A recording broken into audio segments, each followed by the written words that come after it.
और इस वक्त की बड़ी खबर उमर अब्दुल्ला को लेकर जम्मू कश्मीर के साबिक वजीर आला उमर अब्दुल्ला की हिरासत का मामला। सारा अब्दुल्ला पायलट की अर्जी पर सुप्रीम कोर्ट में हुई समाअत। अदालत उमर अब्दुल्ला की हिरासत की जांच करने को तैयार। जम्मू कश्मीर इंतजामिया को सुप्रीम कोर्ट ने नोटिस दिया है। मामले की जल्द समाअत की दरख्वास्त अदालत ने मुस्तरद कर दी। अब मामले पर आइंदा समाअत 2 मार्च को होगी। सारा अब्दुल्ला की पैरवी सीनियर वकील कपिल सिब्बल कर रहे हैं। तो उमर अब्दुल्ला अभी हिरासत में है और हिरासत के मामले को लेकर सारा अब्दुल्ला पायलट की अर्जी पर सुप्रीम कोर्ट में समाअत हुई है। उमर अब्दुल्ला की हिरासत की जांच करने को अदालत तैयार है। जम्मू कश्मीर इंतजामिया को सुप्रीम कोर्ट ने नोटिस भी दिया है कि मामले की जल्द समाअत की दरख्वास्त अदालत ने मुस्तरद कर दी। Hopeful that as this is a habeas corpus case that the relief would be sooner, but we have full faith in the justice system and we are here because we want that all Kashmiris should have the same rights as all the citizens of India, and we're waiting for that day. We were hopeful. तो उमर अब्दुल्ला की हिरासत का मामला जिसके लिए अदालत तैयार है जांच के लिए, लेकिन जल्द मामले की समाअत की अदालत ने दरख्वास्त मुस्तरद की है। और इंतजामिया को, जम्मू कश्मीर इंतजामिया को सुप्रीम कोर्ट ने नोटिस भी दिया है। तो सुशील पांडे हमारे साथ जुड़े हुए फोन लाइन से। सुशील, आज अदालत में मामला पहुंचा है, क्या कुछ सुनने को मिला है? उम्मीद जताई जा रही है सारा अब्दुल्ला की जानिब से। जी देखिए, साफ तौर से सारा अब्दुल्ला की जो हैबियस कॉर्पस याचिका थी जिसमें उन्होंने पीएसए एक्ट को चैलेंज किया था उमर अब्दुल्ला को लेकर, उसमें फिलहाल कोर्ट सुनवाई के लिए तैयार हो गया है। कोर्ट ने इस मामले में जम्मू कश्मीर सरकार को नोटिस जारी किया है। इस मामले में जम्मू कश्मीर सरकार को अपना जवाब देना है। कपिल सिब्बल जो उनकी तरफ से आर्गुमेंट कर रहे थे, एडवोकेट, उन्होंने कहा कि मैं लंबे समय से हिरासत में हूं। कोर्ट ने उनसे ये कहा कि हम आपकी इस प्ली को सुनते हैं। अब ऐसे में देखना ये भी है कि जम्मू कश्मीर की इस याचिका पर रिस्पांस क्या फाइल करते हैं, जम्मू कश्मीर सरकार क्या बताती है कोर्ट में, ये देखने वाला विषय है। लेकिन सारा ने ये जरूर कहा कि कश्मीरी और इंडियंस का राइट एक होना चाहिए। उन्हें फिलहाल न्यायपालिका पर भरोसा है। तो देखना इस मामले में ये है कि जो पीएसए एक्ट लगाया गया है उमर अब्दुल्ला को लेकर, उसको लेकर जम्मू कश्मीर सरकार फिलहाल कोर्ट में क्या कुछ अपना जवाब दाखिल करती है। जी, सुनवाई के दौरान क्या कुछ सामने आया? कपिल सिब्बल ने क्या कुछ कहा अदालत में कि लगातार जो है हिरासत में है? और हाल ही में आपने देखा कि मुलायम सिंह ने भी सवाल किया था कि फारूक अब्दुल्ला कब पार्लियामेंट में आ रहे हैं। तो लगातार उमर अब्दुल्ला और फारूक अब्दुल्ला के लिए सवाल उठ रहे हैं। देखिए, फिलहाल इस पूरे मामले में उमर अब्दुल्ला को लेकर याचिका दाखिल की गई थी जिसमें जो लीगल पहलू है उस पर सवाल खड़े किए गए। उन्होंने कहा कि उनकी जो अवधि है वो 5 फरवरी को खत्म हो गई है, लिहाजा इस पर कोर्ट विचार करे। कोर्ट ने फिलहाल आज इस पूरे मामले में कुछ टिप्पणी नहीं की है। फिलहाल जम्मू कश्मीर सरकार को नोटिस जारी किया है। अब हमें इंतजार करना पड़ेगा कि इस मामले में सरकार का क्या रिस्पांस होता है, जम्मू कश्मीर सरकार क्या बताती है। ये जब इस पूरे मामले में अगली सुनवाई होगी तभी तय हो पाएगा। हालांकि ये जरूर कपिल सिब्बल ने कहा कि इस पूरे मामले को और लंबा ना टाला जाए, लेकिन कोर्ट ने कहा कि हमने जब आपको तारीख तय कर दी है और आप इतने लंबे समय से हिरासत में हैं तो थोड़े दिन और सही। जी, बहरहाल अभी 2 मार्च को समाअत होगी। जल्द समाअत से फिलहाल इनकार कर दिया, लेकिन जम्मू कश्मीर इंतजामिया को नोटिस दे दी गई है। जैसा कि सुशील पांडे बता रहे हैं, 2 मार्च तक इंतजार करना पड़ेगा जब आइंदा समाअत में क्या कुछ निकल कर आता है। बहुत बहुत शुक्रिया सुशील इस जानकारी के लिए। तो बड़ी खबर जम्मू कश्मीर से, उमर अब्दुल्ला की हिरासत को लेकर अब मामला सुप्रीम कोर्ट पहुंचा है। सुप्रीम कोर्ट ने कहा कि इस मामले की जांच होगी और जम्मू कश्मीर इंतजामिया को इस सिलसिले में नोटिस भी दी गई है। तो 2 मार्च को इस पर अगली समाअत होगी। सारा अब्दुल्ला पायलट की अर्जी पर सुप्रीम कोर्ट में ये समाअत हुई है और आइंदा जो समाअत होने वाली है वो 2 मार्च को होगी। कपिल सिब्बल जो कि सीनियर वकील हैं, सारा अब्दुल्ला की पैरवी कर रहे हैं उमर अब्दुल्ला के मामले को लेकर।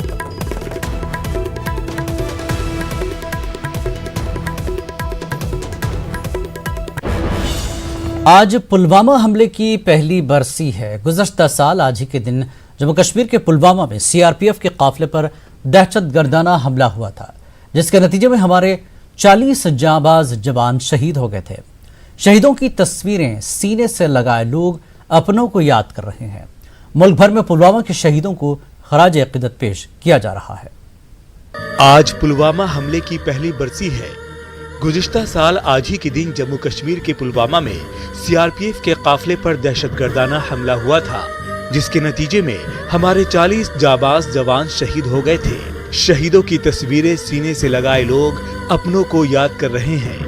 फौज के मुख्तलिफ शोबों में शहीदों को खिराज अकीदत पेश किया जा रहा है। जवानों की गाड़ियां कतार दर कतार सड़क पर दौड़ रही थी।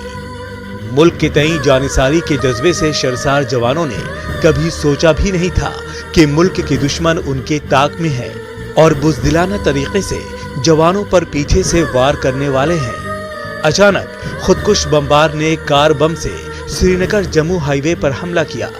धमाका इतना शदीद था कि 40 जवान खाक और खून में लथपथ होकर मुल्क पर कुर्बान हो जाते हैं। वजीर दिफा राजनाथ सिंह और वजीर दाखिला अमित शाह ने ट्वीट करके पुलवामा के शहीदों को याद किया और कहा कि हिंदुस्तान हमेशा दिलेर जवानों का एहसानमंद रहेगा। अमित शाह ने कहा कि शोहदा ने मादर वतन के इक़्तिदार आला और सालमियत का तहफ़्फ़ुज़ किया। जवानों ने अपने अंदाज में अपने पिछड़े साथियों को खिराज अक़ीदत पेश किया, जहां उनकी आंखें नम थीं और ज़बां पर जवानों के बहादुरी की दास्तां। Bureau report, news 18 Urdu.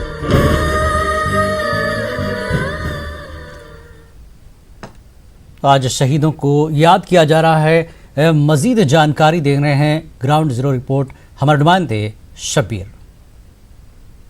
हम इस वक्त नेशनल हाईवे 44 यानी जम्मू श्रीनगर नेशनल हाईवे पे खड़े हैं। ये वही जगह है, लतपोरा जगह है, जहां पे सीआरपीएफ कानवाय पर 14 फरवरी 2019 को हमला हुआ था। दरअसल सीआरपीएफ की 78 गाड़ियों का काफिला जम्मू से श्रीनगर आ रहा था, जिसमें 2500 से ज़्यादा अफराद सीआरपीएफ कर्मी मौजूद थे। ये वही लोग थे जो कुछ छुट्टियों से वापस आ रहे थे, तो कुछ ट्रांसफ़र होकर कश्मीर के मुख्तलिफ इलाकों में अपनी देश सेवा के लिए आ रहे थे। उन्हें क्या खबर कि दुश्मन उनकी ताक पे यहाँ बैठा है।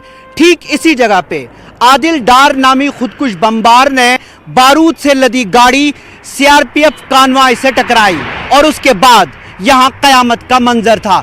हर तरफ लाशें बिछी थी और यहाँ तबाही का मंजर था। जो गाड़ियों में सीआरपीएफ कर्मी मौजूद थे, उन्हें शायद चीखने का या रिएक्शन करने का भी मौका नहीं मिला। शब्बीर शाह के साथ शब्बीर अहमद, न्यूज़ 18 श्रीनगर। तो आज पुलवामा हमले की पहली बरसी है, जिसके नतीजे में हमारे 40 जाबाज जवान शहीद हो गए थे। शहीदों की तस्वीरों को सीने से लगाकर लोग आज उन्हें याद कर रहे हैं।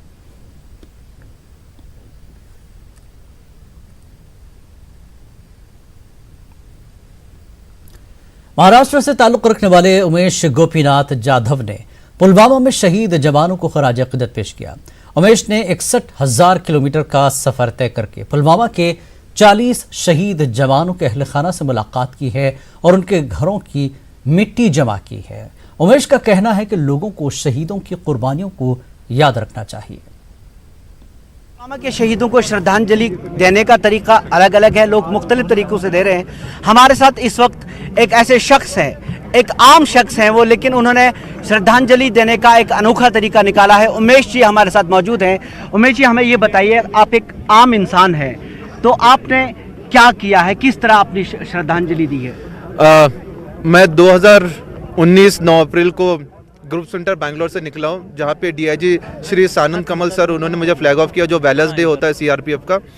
हाँ, मैं आम आदमी था, लेकिन एक आम आदमी, एक भारतीय जिम्मेदार नागरिक जब बन जाता है, वो क्या कर सकता है, ये मैंने करके दिखाया है।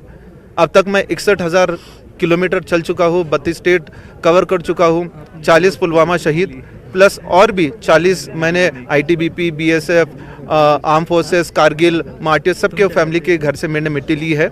और ये श्रद्धांजलि थी कि जन्मभूमि कर्मभूमि भारतीय मिट्टी का सम्मान, और यही सम्मान मैंने किया है। ये निस्वार्थ भाव में मैंने किया है। मुझे ना कुछ चाहिए इससे, बस ये था कि एक भारतीय जनता को एक मुझे चुभन देना था कि जब हमारे ये सैनिक हमारे लिए इतना कुछ कर रहे हैं, हम उनके लिए क्या कर रहे हैं, ये क्वेश्चन मार्क उनके लिए।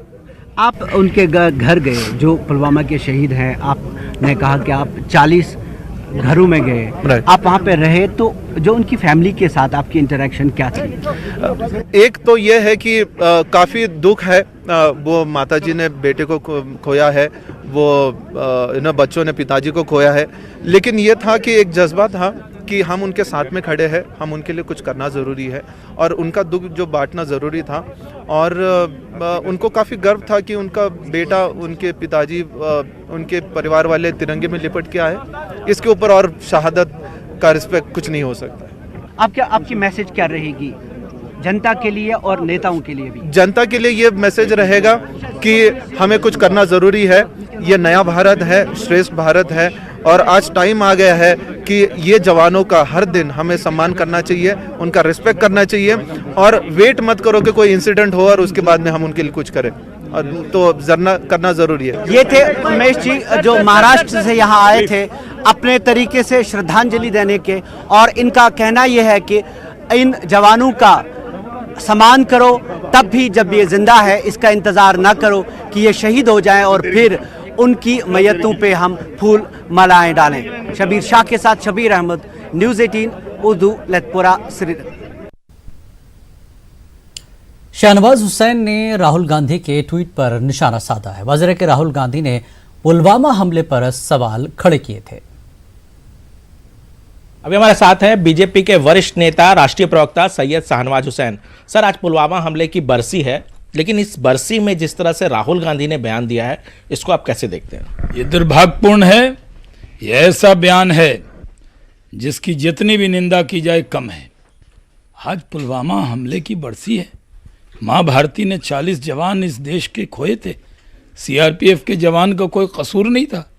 पाकिस्तान साजिश करके हमारे जवानों पर हमला करके उनको शहीद किया, और तब प्रधानमंत्री नरेंद्र मोदी जी ने कहा था कि पाकिस्तान को इसके नतीजे भुगतने पड़ेंगे, और हमारे वायुसेना के जवानों ने जाकर बालाकोट में पाकिस्तान को इसकी सज़ा दे दी थी। 300 ज़्यादा आतंकी को मार दिया था, पाकिस्तान की कमर तोड़ दी थी। पूरे दुनिया में पाकिस्तान को आतंकी देश मान लिया लोगों ने। भारत ने ऐसा जवाब दिया। हमारे यहाँ भागलपुर का रतन ठाकुर शहीद हुआ था, मैंने खुद अपने कंधों पर उसकी शव यात्रा में मैं शामिल हुआ था, उसके शव को उठाया था। मैंने देखा था कितना गम और गुस्सा था लोगों के बीच में। छोटे छोटे बच्चे रोड पर निकल आए थे और पाकिस्तान से बदला चाहते थे, और उससे बदला लिया गया। आज इस पर सवाल उठाया जा रहा है। इसी तरह का बयान पहले भी राहुल गांधी जी ने दिया, जिसका दुरुपयोग पाकिस्तान ने अंतर्राष्ट्रीय मंच पर किया। इस तरह के बयान देकर वो भारत के लोगों के जज्बात को मजरूह कर रहे हैं, खेल रहे हैं। देश इससे बहुत नाराज़ है। सर, क्या किसी हमले पर, जिस तरह से हमला हुआ, क्या किसी राजनीतिक पार्टी को इससे फ़ायदा भी हो सकता है? देश पे हमला हुआ और राजनीतिक पार्टी को इससे फ़ायदा और नुकसान देखा जा रहा है। देश के जवान शहीद हुए, ये फ़ायदा और नुकसान का सवाल है। अभिनंदन ने बहादुरी से घुसकर मारा था, पाकिस्तानी F-16 गिरा दिया था। इससे देश को फ़ायदा और नुकसान होता है? ये देश के लिए था, इसको किसी पार्टी से जोड़ना सही नहीं। पूरे दुनिया में भारत की साख बढ़ी थी कि भारत एक ऐसा देश है, अमेरिका और इजराइल के बाद, जो घर में घुसकर मारना जानता है। लेकिन क्या जो इसकी जांच हो रही है, जांच के आप सबूत क्यों नहीं दे देते? किसको सबूत दें? पाकिस्तान को दें या कांग्रेस पार्टी को दें? किसको चाहिए जवाब? चाहिए मुझे नहीं। पाकिस्तान भी सबूत मांगता है, राहुल गांधी जी भी मांगते हैं। हर चीज़ की जांच हुई है। पाकिस्तान जिस तरह का बयान देता है, वैसे बयानबाजी की ज़रूरत विपक्ष के नेताओं को नहीं है। व्यक्ति से बड़ा दल और दल से बड़ा देश होता है। कुछ बातों को देश में ध्यान रखकर ही बयान देना चाहिए। पहले ही राहुल गांधी जी खून की दलाली कह चुके हैं, इस तरह का बयान नहीं देना चाहिए उन्हें। धन्यवाद सर। कैमरामैन बिपिन रावत के साथ अनूप गुप्ता, न्यूज़ 18 नेटवर्क, दिल्ली। एक और बड़ी खबर इस वक्त निर्भया इस्मत रेज़ी कत्ल मामले को लेकर निर्भया के मुजरिम विनय को सुप्रीम कोर्ट से बड़ा झटका। सुप्रीम कोर्ट ने विनय की अर्जी खारिज की है। सदर जमहूरिया के जरिए रहम की अपील खारिज करने को विनय ने किया था चैलेंज। बड़ी खबर निर्भया इस्मत रेज़ी कत्ल मामले को लेकर निर्भया के मुजरिम विनय को सुप्रीम कोर्ट से बड़ा झटका लगा है। सुप्रीम कोर्ट ने विनय की अर्जी खारिज कर दी है। सदर जमहूरिया के जरिए रहम की अपील खारिज करने को विनय ने किया था चैलेंज। तो विनय को, निर्भया मामले के मुलजिम विनय को बड़ा झटका सुप्रीम कोर्ट से लगा है। विनय ने सुप्रीम कोर्ट से रहम की दरख्वास्त की थी, जो कि सुप्रीम कोर्ट ने इसको खारिज कर दी है। विनय की अर्जी को खारिज कर दिया है। निर्भया इस्मत रेज़ी कत्ल मामले में बड़ी खबर, निर्भया के मुजरिम विनय को सुप्रीम कोर्ट से बड़ा झटका लगा है। सुप्रीम कोर्ट ने विनय की अर्जी खारिज कर दी है।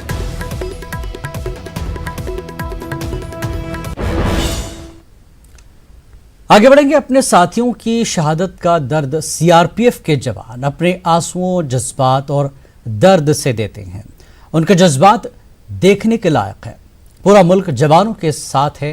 हमारी नुमाइंदा कोमल ने शहीदों के दोस्तों से बात की।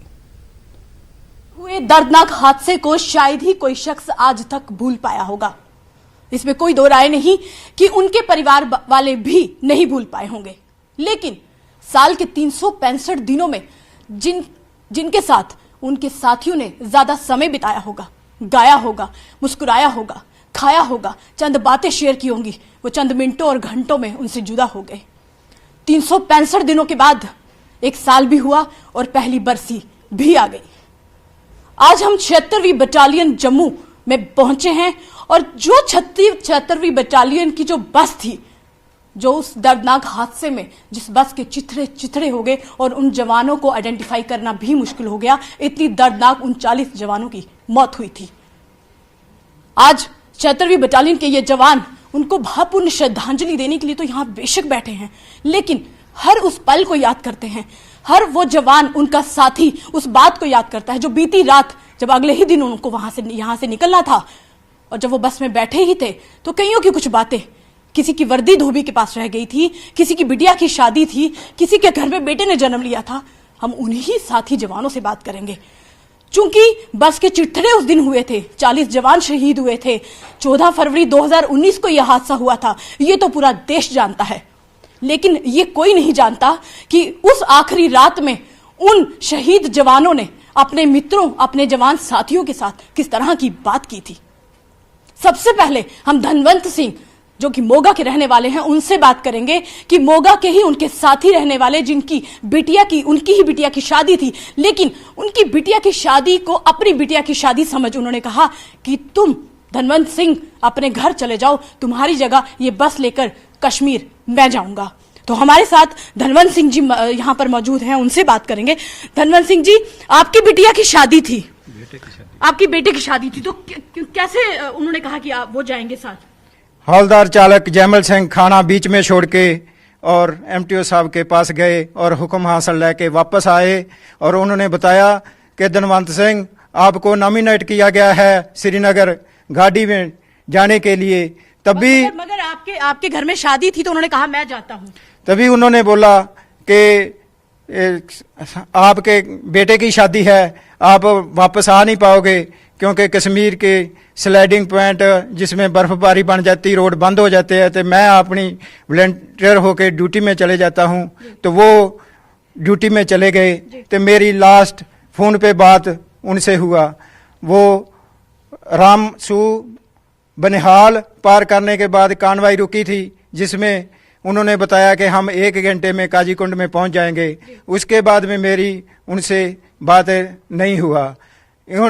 थोड़ी देर बाद में पता चला कि पुलवामा अटैक हो गया, जिसमें हमारे शहीद हो गए, जो कि बस क्षतिग्रस्त होगी।